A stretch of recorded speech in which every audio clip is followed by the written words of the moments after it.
Hare Krishna, Krishna Krishna, Hare Hare, Hare Rama, Rama Rama, Hare Hare. Om Namo Bhagavate Vasudevaya. Om Namo Bhagavate Vasudevaya. Om Namo Bhagavate Vasudevaya.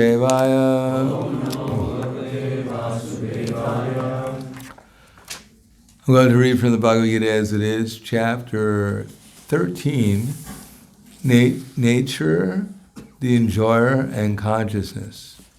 Text number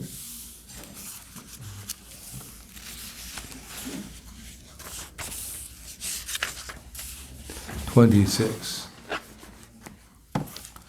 Anye tvevam ajananta shrutyanye vyakupasate tepi chatitarantyeva mrityam shruti parayana. Again, there are those who, not conversant in spiritual knowledge, begin to worship the Supreme Person upon hearing about him from others. Because of their tendency to hear from authorities, they also transcend the path of birth and death. So please repeat. Again. There are those who, although not conversant in spiritual knowledge,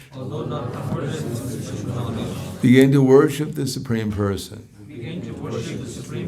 upon hearing about him from others. Because of their tendency to hear from authorities, they also transcend the path of birth and death.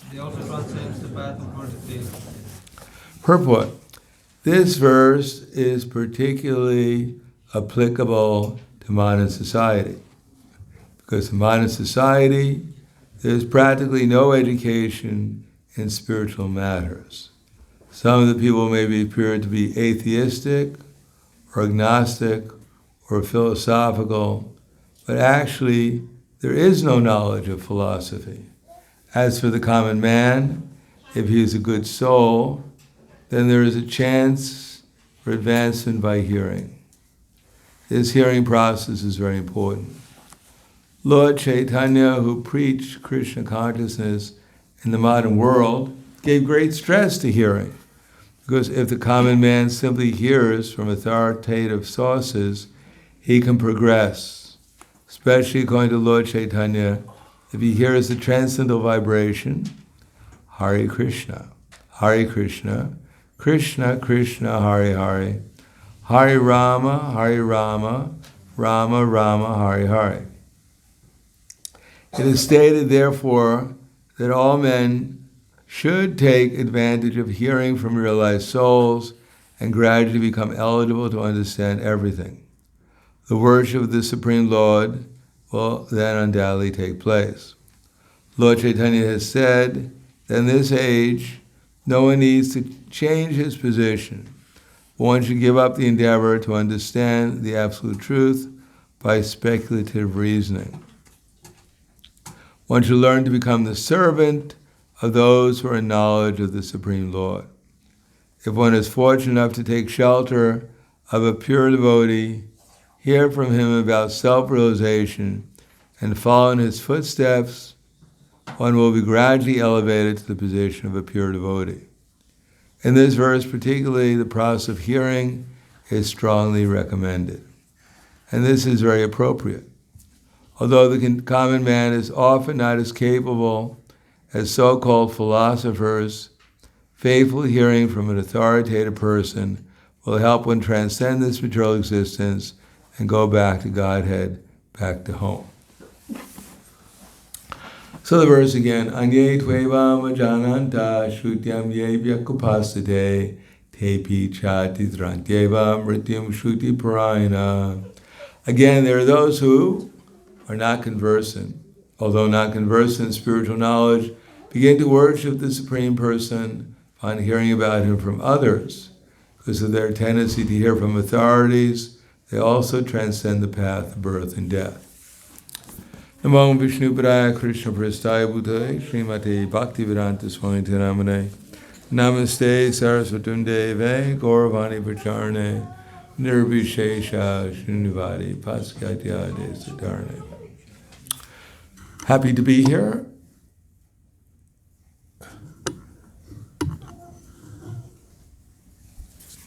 Here it mentions the importance of hearing.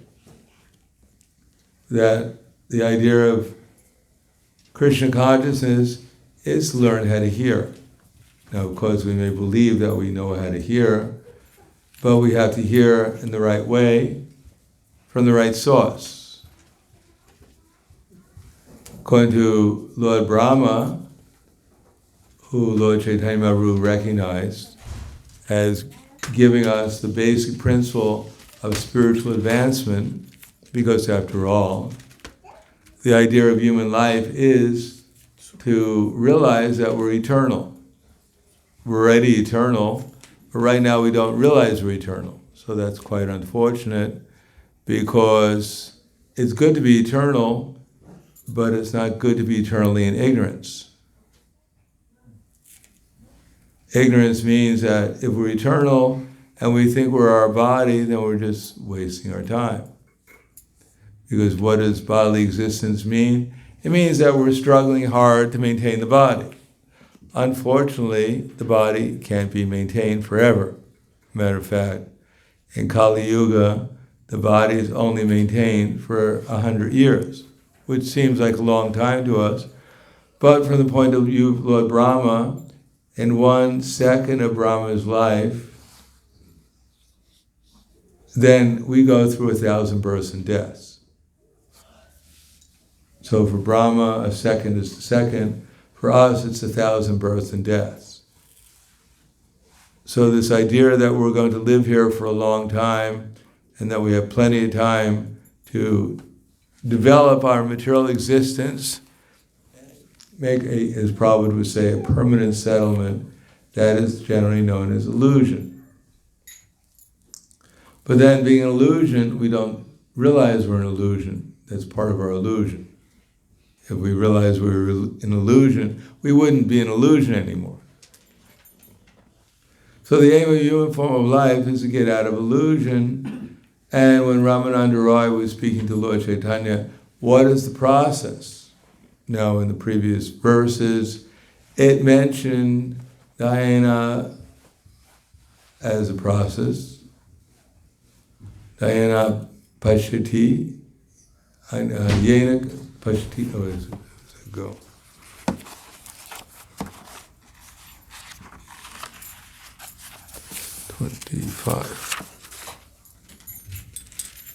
Dayanatmani pashyanti kechidatmanam atmana ane sankhena yogena karma yogena chapare. That some realize the self by dhyana, by meditation. Others through the process of knowledge. Others who are working without fruit of desire. Now, this is corresponding to the different ages.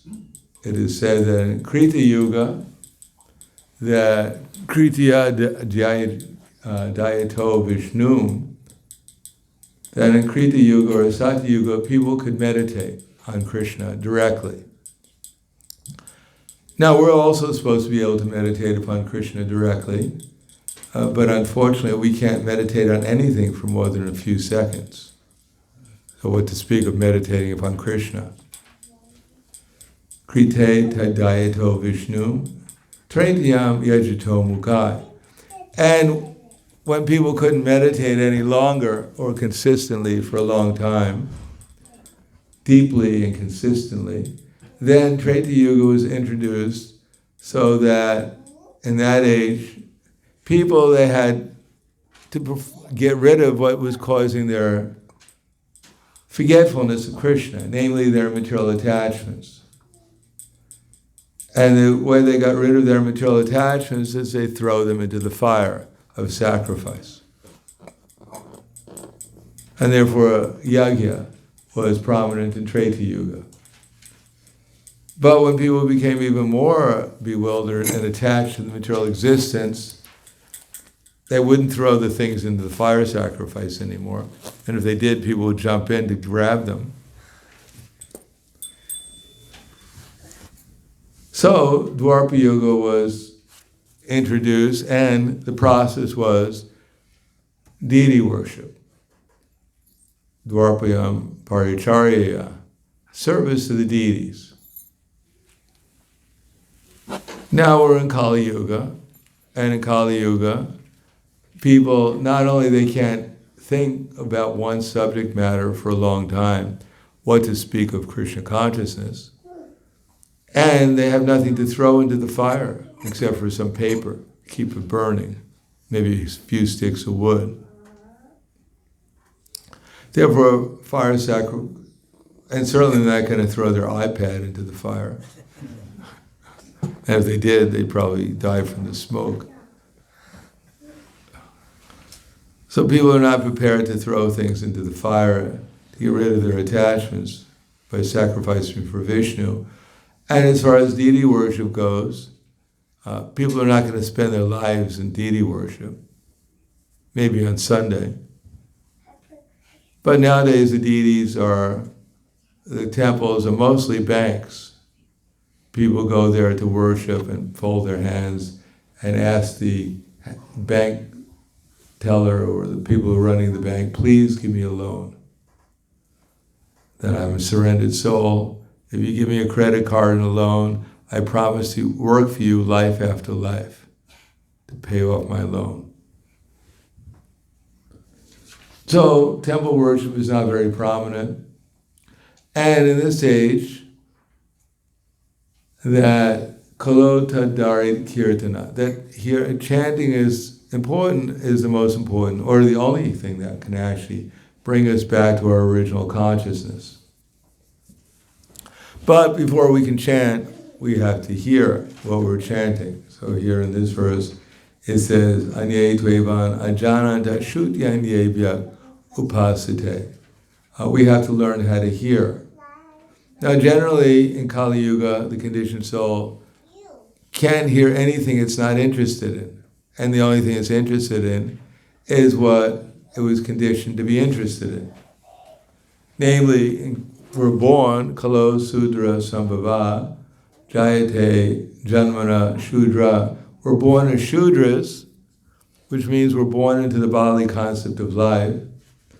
And then we go to school and become educated, and according to Srila Bhaktivinoda Thakur, we evolve or devolve into less than animals.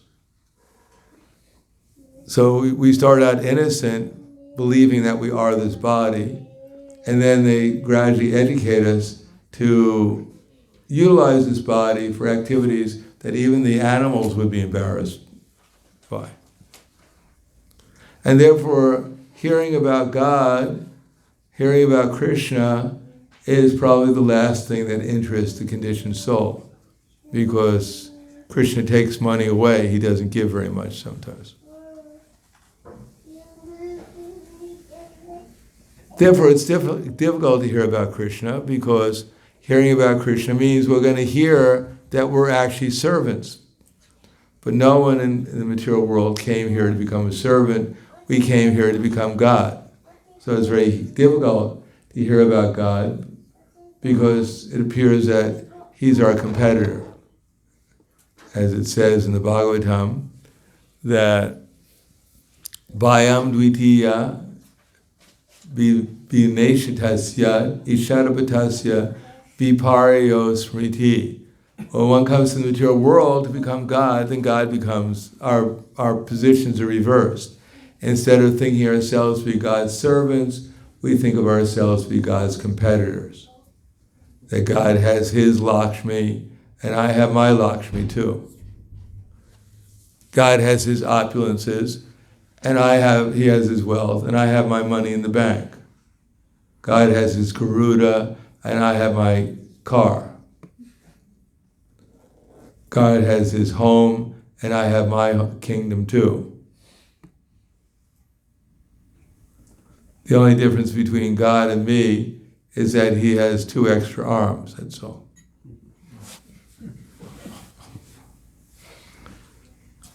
Therefore, hearing is important, and Chaitanya Mahaprabhu, he repeats what Brahma said, Jnane priyasam Udapasthanamanta eva. That our first business is Jnanam upasta, priyasa, udapasta. Jnanam priyasa udapasthanamanta eva. Our first business is to set aside all our misconceptions while we're trying to hear. Because generally we enter into hearing with so many conceptions. Who is the speaker?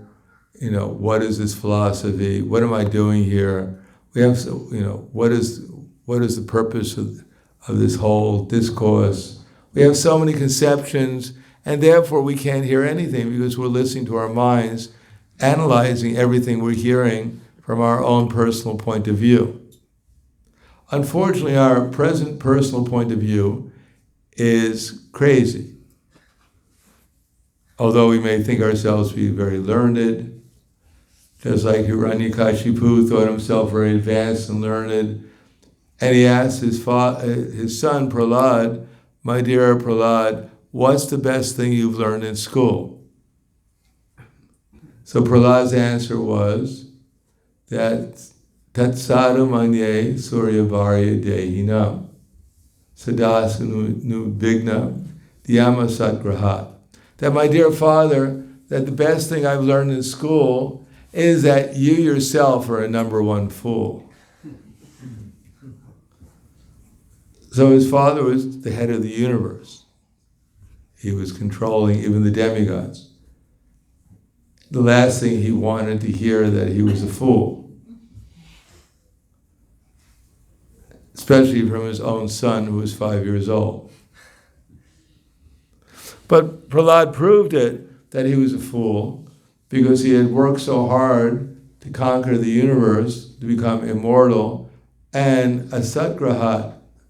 He was attached to temporary things and therefore full of anxiety. So he had gone in the opposite direction that a learned person should go in. Now we ourselves have acquired so much knowledge, and therefore we think ourselves to be quite competent and intelligent and worthy of all kinds of honor and respect, and people should be listening to me. Why am I listening to this person? As a matter of fact, most people, when they have a conversation, their minds are talking to them and just waiting. When is this person going to stop speaking so they could hear the truth from me? Why are they wasting their time? Why don't they just listen to me? Therefore, Brahma says, put aside our misconceptions. And how do we know we have misconceptions? Well, from the very beginning, Krishna says, Denosmin yatha dehe kaumaram yovanam jara tatha hantra praptir diryas tatra namuyati. Krishna says, our bodies are changing. Now, can anyone actually claim that they're the only person here, because they're very special, their bodies aren't changing? Or if they are changing, all right, I must admit my body is changing, but it's getting younger all the time. No, everyone's body is changing, but we ourselves within the body who are witnessing and observing and experiencing all these changes, we're always the same.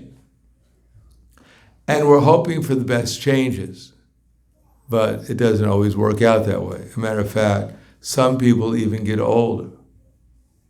And there's rumors that even in an advanced country like America, there are rumors, I don't know if they're true or not, but people even die.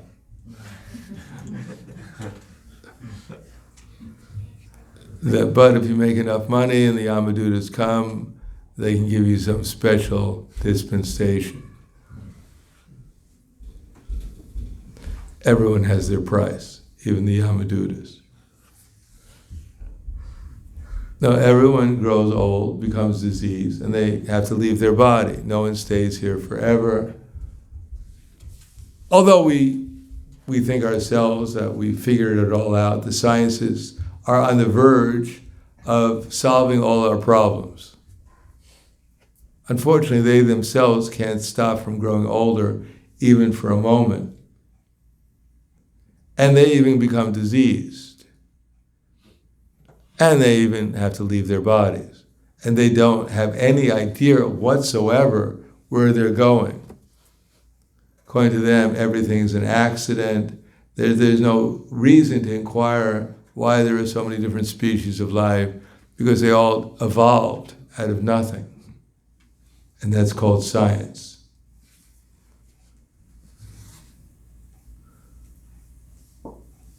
But there are a lot of species of life, and it just so happens, like a little ant on the ground, he's eating, he's sleeping, he's mating, he's defending.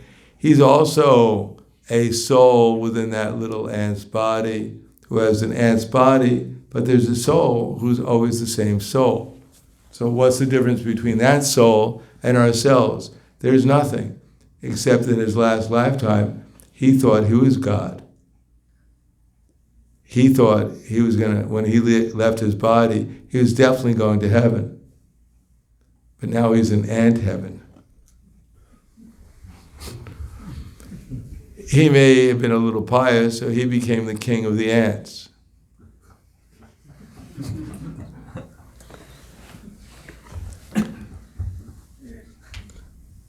Therefore, the question is that if we have so much knowledge, if that person was so learned, maybe he was a professor at a university, everyone was, whatever he said, all his students were taking down notes, filling notebooks with notes of his every word.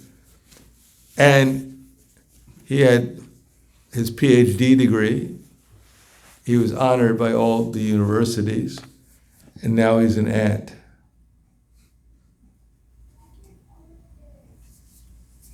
So, what was the value of all his learning, all his so-called knowledge? So Chaitanya Mahaprabhu confirms, Lord Brahma, Gyane priyasam udapasta namandeva. Put this knowledge aside, this so-called knowledge, because it won't do us any good at the time of death. It may earn us some money now so that we can provide for our family, but at the time of death, we'll get another family. But if we're born into a family of ants, or trees, or even rabbits, what really was the value of all that endeavor? So, Namandeva, become submissive. Submissive is an attitude. If we think we have everything figured out, then of course, why would we listen to anyone? Because they should be listening to us. But if there's actual knowledge and we don't have the right attitude, we won't take it very seriously. We can only really hear something that we're prepared to follow. If we're not really prepared to follow it, we won't take it very seriously, because it has nothing to do with me and my life. If what we're hearing doesn't change our life, it won't change our experience. And if it doesn't change our experience, then we'll simply keep on doing the same thing. Because everyone's working for experience. They're not just working to get some theoretical knowledge. But unless we do something with what we've heard, we won't get any experience.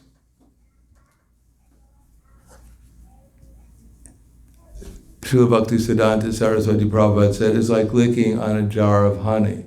There may be honey inside, but if we don't spend the time to open the jar, simply licking on the jar won't actually change our experience. So Krishna consciousness is actually meant for experience of Krishna, to actually experience Krishna. But in order to experience Krishna, we have to think about Krishna. If we don't think about Krishna, if we're not conscious of Krishna, then how can we experience Krishna? And if we're thinking about a million other things other than Krishna, then how are we going to think about Krishna? If our whole life is absorbed in trying to figure out how to make material advancement, we won't have time to think about anything else except for material advancement. It's like the Brahmin. There was a Brahmin, the only thing he owned was a pair of kopans, underwear. very pious Brahmin, thinking about Krishna. But one day, he was bathing in the Ganges, and he dried his underwear, his kopins, on the bank of the Ganges. But one mouse came and took it away. So undoubtedly he was very embarrassed, and somehow or another he got another pair of underwear. But he was so embarrassed, he vowed, I'll never be in this situation again. I must do something. So he offered prayers, and he became enlightened that the solution to his problem was to get a cat to guard his underwear. So that's what he did. He begged a cat, and then the cat kept on going, meow, meow. So he asked his fellow Brahmins, what does this mean? What is he trying to tell me? And he discovered, by those who know cat language, that the cat was asking for some milk. Unfortunately, there was no grocery store near, so he had to get a cow. Unfortunately, he was never trained up how to milk a cow. So he discovered that there are ladies in the village who are expert at milking cows. So he got a wife to milk the cow, to give the cat some milk so he can protect his underwear.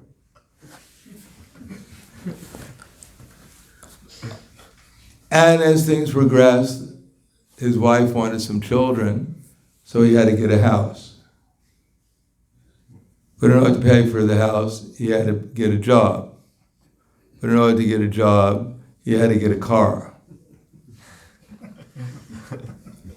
So now he had a house, a wife, and 2 children, and a car, and a job, and a cow, and a cat, all to protect his underwear. But gradually, it dawned on him, he became aware, the fact that things were getting more and more complicated, and soon he wouldn't be able to afford his underwear anymore. So he took his underwear off, he surrendered, and he just walked away. So material life means ever more complicated, and the more complicated it becomes, the more we have to think about things, because it's not possible. We don't raise our hands in the sky, and the demigods just throw the Lakshmi down. If one wants to expand one's material existence, then one has to work. And to work, you have to think about so many things.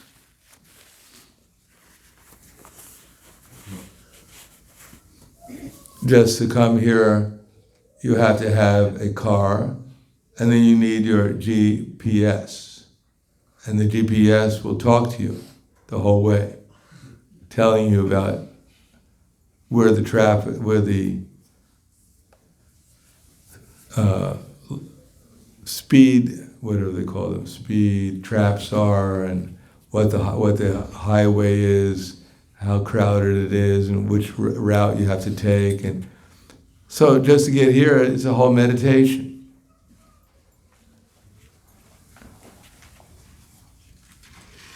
And if you're thinking about Krishna too much, which is usually not the case, then you probably wouldn't miss it. You would miss coming here. So the material world means more and more complicated. But there has to be some time we put our complications aside, all our worries aside.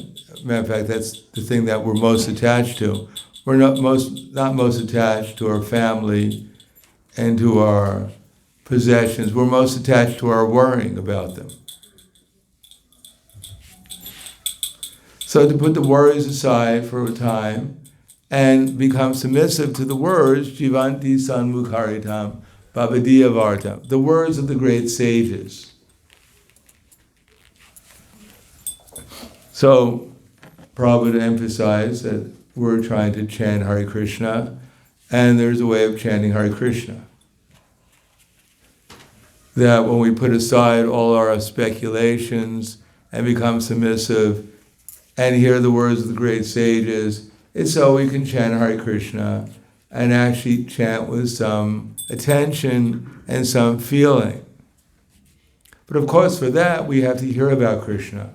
We have to hear about the philosophy. And not only we have to hear about it, but there has to be some application of it. If we don't apply the philosophy in our lives, then our minds are simply going to be agitated. If we don't regulate our lives, if we don't fill them with hearing about Krishna, at least to some extent, then we're going to have to think about so many. As soon as we start chanting Hare Krishna, we're going to think about, did I feed the dog? Did I turn the lights off? What do they say? What did they tell me in work? What's the latest news? That was a great film I saw yesterday. We'll think about millions of things. And we'll be going, shnick, shnick, ram, ram, day, day, day, day, hey, kitty, kitty, hey, kitty, kitty. At least I'm getting my rounds done. My life is becoming successful. I'm not becoming conscious of Krishna, and the only thing that seems to be attracted to me are the cats around the place. Hey, kitty, kitty, hey, kitty, kitty.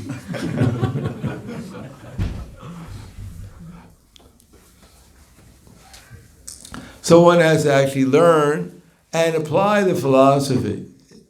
If we stay awake at night, late, and we get up late in the morning, we have to chant our rounds late, or we chant our rounds, just as soon as we can, trying to get through them. In other words, the only happiness we have from the chanting is when the counter beat falls down. We feel some relief. Not from material miseries, but from the fact that we're completing our rounds. So this kind of thing this type of activity is not meditation on Krishna. Therefore, one has to put aside some time, hear from the greats how to chant Hare Krishna with some attention and some feeling, and not become caught up with all our anxiety while we're doing it. To put it aside, which is difficult because we're so attached to being anxiety that we're not even noticing we're in anxiety. It's like that's who we think we are. We think we're a bundle of anxiety. And we're shocked when we chant Hare Krishna that there are so many thoughts going through my mind, we actually believe that the chanting is causing all my mental speculation. We don't realize that we're always mentally speculating. We're just not aware. We're so absorbed in mental speculation, we're not even aware that we start chanting Hare Krishna, and then we become a little conscious, and we're shocked at what we're conscious of, all of these different thoughts that I have. And then we think, well, how can I chant? I have all these thoughts. I have all these instructions coming in my mind, telling me what to do. And I have to obey my mind because that's who I am. I am the mind. That's my guide. That's my guru, my mind. My mind. But actually our mind, udarad atmanatmanam atmanam avasaraya, atmayava yatmano bandura, atmayava ripur atmana. A man must elevate himself by his own mind and not degrade himself. The mind is the friend of the conditioned soul, and it can be his enemy as well. For one who has conquered the mind, the super soul is already reached because he has attained tranquility. To such a person, happiness and distress, heat and cold, honor and dishonor are all the same. And the way of conquering the mind is by chanting Hare Krishna nicely, so that there's something to listen to. If we chant Hare Krishna morosely, Hare Krishna, I can't stand this anymore. I just got to get finished with my rounds today. It's so late. I don't know why I have to do it. But anyhow, I'll feel guilty, so I better do it. I just don't want to feel guilty, that's all. So we're chanting that mood. I can't wait till as soon as my rounds are done, then I'm free. Then I can become peaceful. So this type of attitude won't help us very much. Or I'm chanting my rounds, thinking about all the things I did, completely morose. Oh, Hare Krishna, Krishna, I'm suffering so much. Please get my rounds done. No, one has to change one's attitude. One has to change one's consciousness, one's perception, one's perspective on things.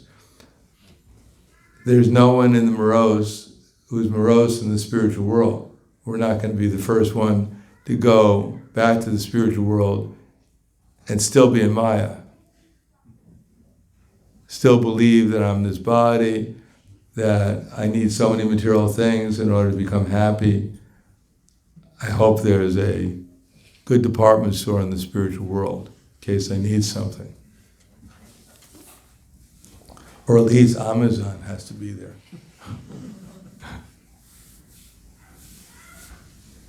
No, we have to chant Hare Krishna in the proper mood, in the proper consciousness, and then we'll actually get some benefit from it. Otherwise, we can go on going shnick, shnick, ram, ram, day, day, day, hey, kitty, kitty, hey, kitty, kitty, and think we're accomplishing something. But we're not accomplishing very much. And then, jivanti sanmukharidam bhavidya vardam stane stita. So, if we think we're going to make progress in this material world, we're wrong. Because it doesn't matter what body we're in. The same miseries of material existence are going to be there. The same activities are going to be there. Or as Prabhupada said, there is no real past, present, future. If we think we're going to have a bright future, no, there is no past, present, future. In the past, people were eating, they were sleeping, they were mating and defending. It didn't matter who they were. That's what they were doing. And presently, people are doing the same thing. It doesn't matter if you're the king, the president, whether you're sweeping the streets. People are just eating, sleeping, mating, and defending. And I can predict that in 1 million years from now, exactly what everyone's going to be doing. They're going to be eating, they're going to be sleeping, they're going to be defending and mating. And if we think we're going to make progress in those activities, that if we simply get money, then we're going to eat like we're in heaven, or we're going to sleep more comfortably. We'll get the latest $20,000 mattress. As soon as you touch the mattress, you fall asleep.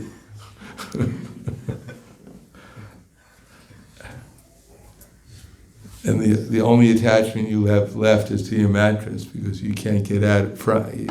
You're completely attached to it. They have to pry you off the bed in the morning. So we think by getting simply money, then we're going to be able to perfect our lives in eating, sleeping, mating, and defending. Then we're wrong. Because even the people with the most amount of money, they can't even sleep. I know one billionaire in London. He has a home with, I think there's something like 40 rooms in it. And every night he has to sleep in a different room because he's afraid someone's going to come and kidnap him. So he has 40 rooms to sleep in, but he can't go to sleep at night.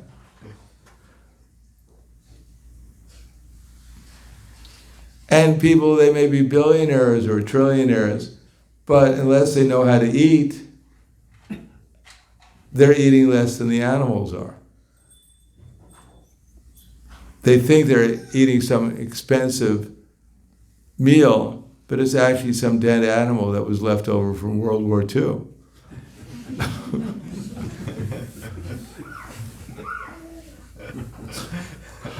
But even the devotees, they have nothing, hardly any money. They know how to eat properly, at least. They eat better than the king does. So this idea that somehow or another, by getting money, we're going to transcend into some fantastic material existence is all a false thing, that there's only 4 principles practically that people are working for. And unless you have knowledge, unless someone has knowledge, they don't know how to eat or sleep or even mate or defend. They don't know how to have proper relationships with others.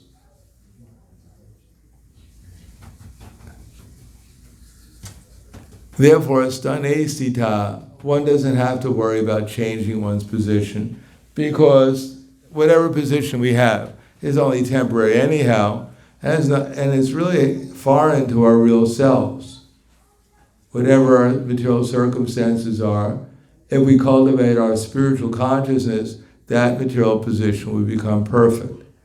And if we don't cultivate our spiritual consciousness, whatever material position we'll always be dissatisfied with, because there'll never be enough. They'll never be satisfied. So, Lord Brahma says, whatever position is, try to be satisfied. Stane sita shuddhigatam, and at the same time, hear the scriptures, hear from the Shruti about especially Krishna. Hear about Krishna, hear about how this world and everyone and everything is related to Krishna in this world. And that Krishna is our dearmost friend, Krishna is the actual controller, Krishna is actually, if Krishna is happy, then we can truly become happy. If by our activities we make Krishna happier, then we'll become happier. There's no other way of actually becoming happy, other than Krishna revealing himself to us and our coming under the spiritual energy, which is pure happiness, pure pleasure.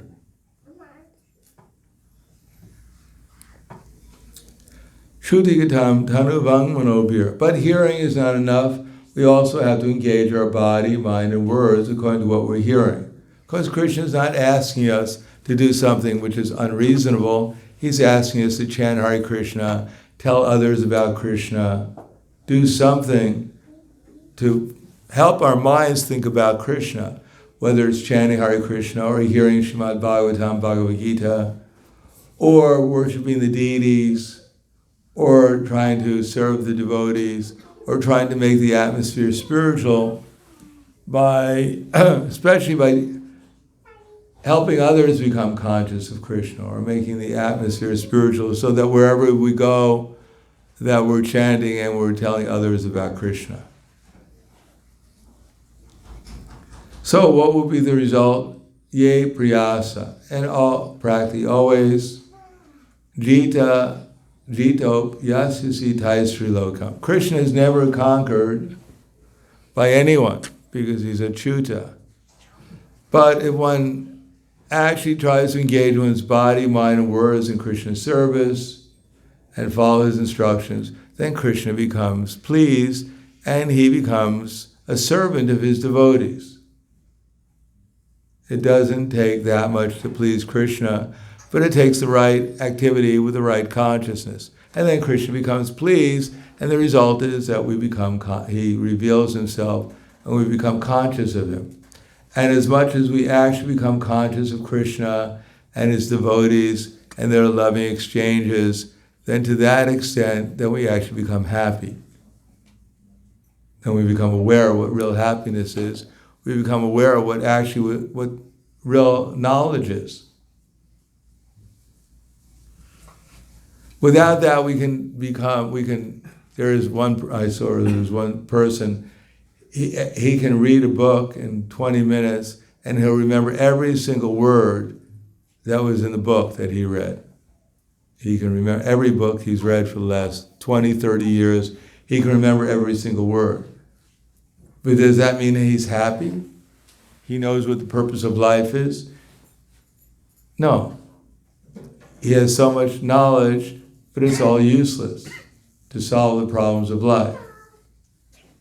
And if we just know Krishna, if we're actually conscious of Krishna, then the result is that we'll actually become happy, or happier. The more we feel Krishna's presence, the more we become aware of Krishna and how everyone and everything is related to Krishna, then we become more and more peaceful, we become more and more aware of reality, and we become more and more aware of what the actual purpose of life is.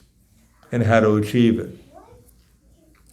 So this is Krishna's advice here, to hear, but to hear with the idea of not just hearing, but to actually understand, put it into perspective so that we can have some conviction that Krishna actually is the Supreme Personality of Godhead. He is the goal of life. There's not many goals of life. Yatatat, well, whatever it is. That whatever path you're on, you're going to achieve the real goal of life. That at the end of life, they're going to put you into a nice basket, and they're going to put you into a nice spot, and they'll put a little monument on top of it, and everyone can come and cry. Oh, he was such a nice person. And that's the goal of life. Or for the Hindus, that they'll burn us into ashes and they'll throw us in the Ganges, and finally I'll learn how to swim.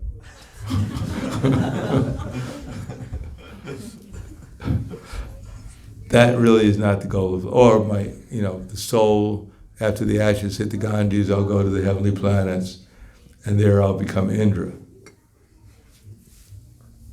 No, if you read the Bhagavatam, Indra has a lot of problems.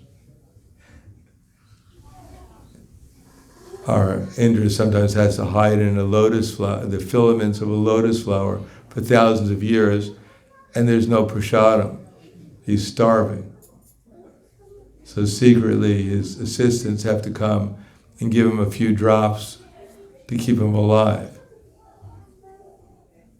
So that kind of advancement and success in life is not what the Bhagavatam recommends, or Bhagavad Gita. So we should try to understand things properly, with conviction, apply them, and try to develop loving exchanges with Krishna, with Krishna's devotees, try to be nice to the innocent and encourage them to take up the process in a loving way, be friendly with people, and to not give our love and our appreciation, our attention to those who are trying to draw our mind away from Krishna, to learn how to properly utilize our loving propensity, our propensity to focus our mind on something, to focus it on the right things with the right attitude, and therefore become conscious of Krishna. And that depends upon our appreciation, our proper understanding, etc. So that's developed through hearing. Proper appreciation, proper activities, and then gradually our consciousness can change from material objectives to spiritual objectives. And when we feel we're part of Krishna's family, then we'll actually become determined to make sacrifices in our lives in a practical way to help our family and others become conscious, and ourselves become conscious of Krishna. And then we can see a change in our character from a materialistic character to a spiritual personality. So I'll stop there. Thank you. Any questions? Yes. Maharaj, I'm curious to know, for the last 50 years you've been serving in the movement. Well, we're doing something. I'm sure you faced so many challenges throughout, but what kept you going and staying in this movement? Bliss, knowledge, eternity. Unless we experience Krishna and Krishna's service, which means Krishna's associates like Srimati Radharani, unless we experience unless we experience the spiritual energy, the internal energy of Krishna, why would anyone go on? I mean, maybe we go on because at least we get something to eat here. But there's other places you can probably get something to eat. No, we have to actually as much as Prabhupada once wrote to me, he said that the more you work seriously to help bring Lord Krishna's other children back to the spiritual kingdom, then the more he'll bestow all his blessings upon you. That Krishna is never ungrateful for our efforts to serve him, rest assured. So unless we actually try to work to please Krishna and his representatives, and Krishna bestows Ladini Shakti, his internal energy, and his own personal presence, then what would be the impetus to stay in the Hare Krishna movement? If we don't become, if it's supposed to be the International Society for Krishna Consciousness, and we don't become conscious of Krishna, then why be in the Krishna Consciousness movement? There's so many other movements we can become conscious of something.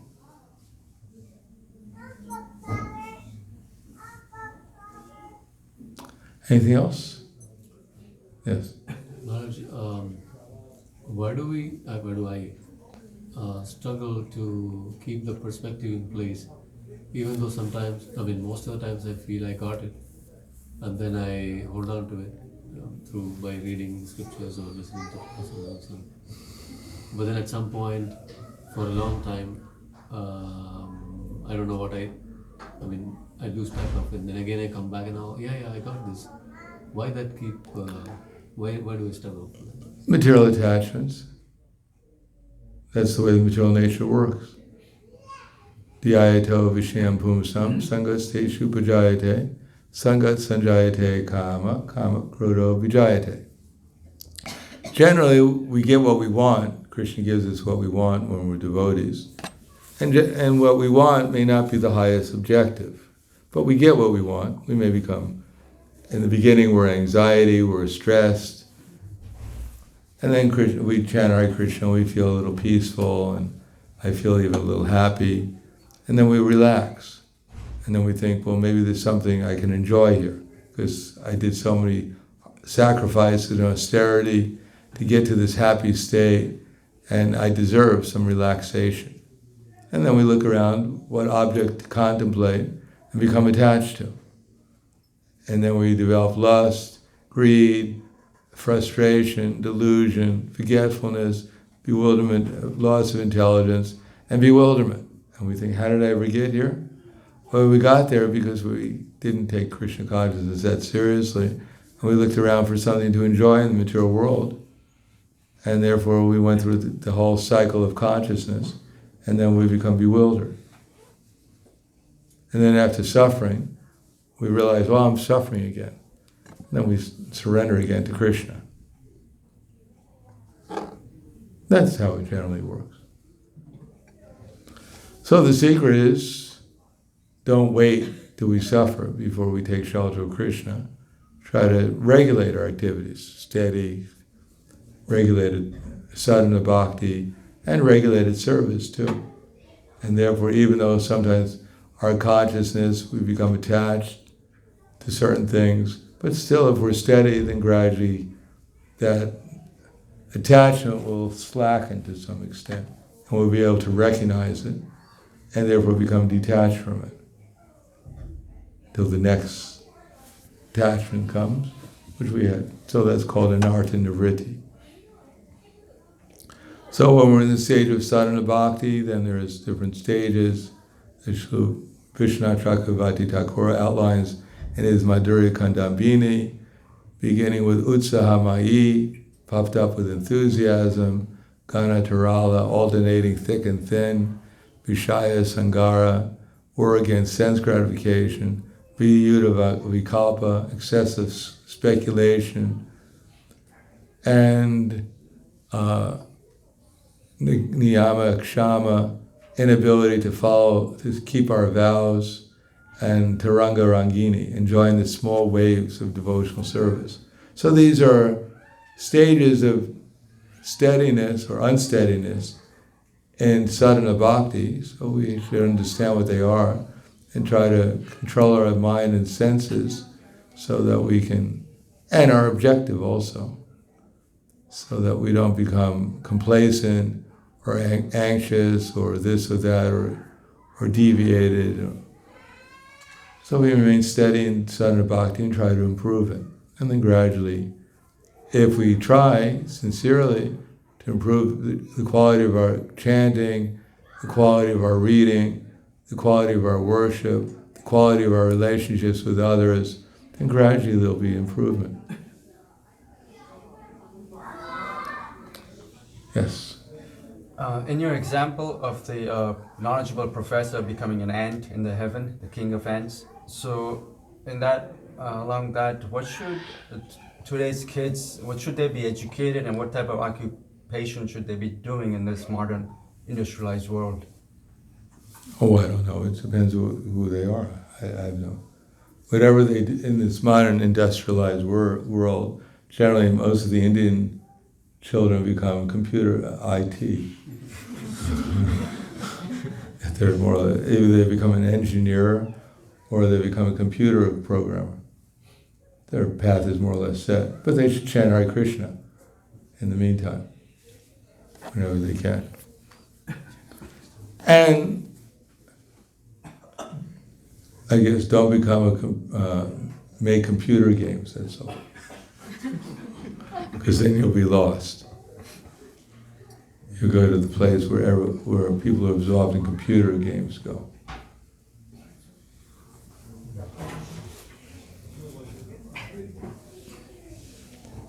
Which is right next to the ghostly planet.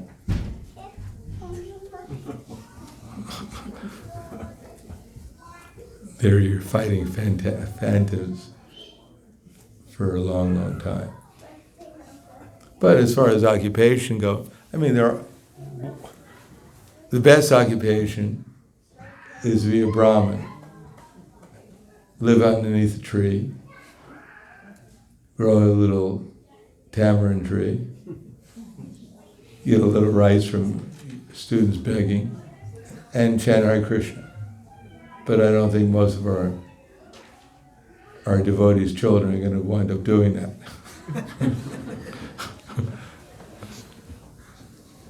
The next best would be to live on a farm and protect cows. But I don't think most of us even know what a cow looks like.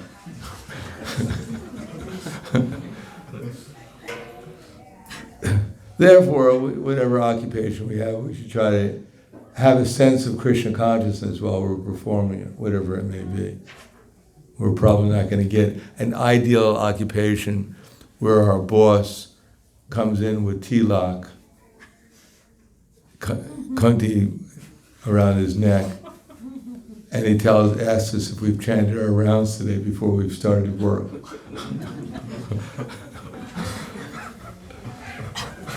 And make sure you take a half an hour off to read the Bhagavad Gita. We're very unlikely to get such an occupation. So whatever occupation we get, we have to make the best out of it and try to cultivate a sense of Krishna consciousness in it. But at least sacrificing some of our earnings to the Krishna consciousness movement, and at the same time have a good sadhana and try to have a Krishna conscious family life. Anything else? Okay, thank you very much. Grantaraj Bhagavad Gita ki jai. Srila Prabhupada ki jai.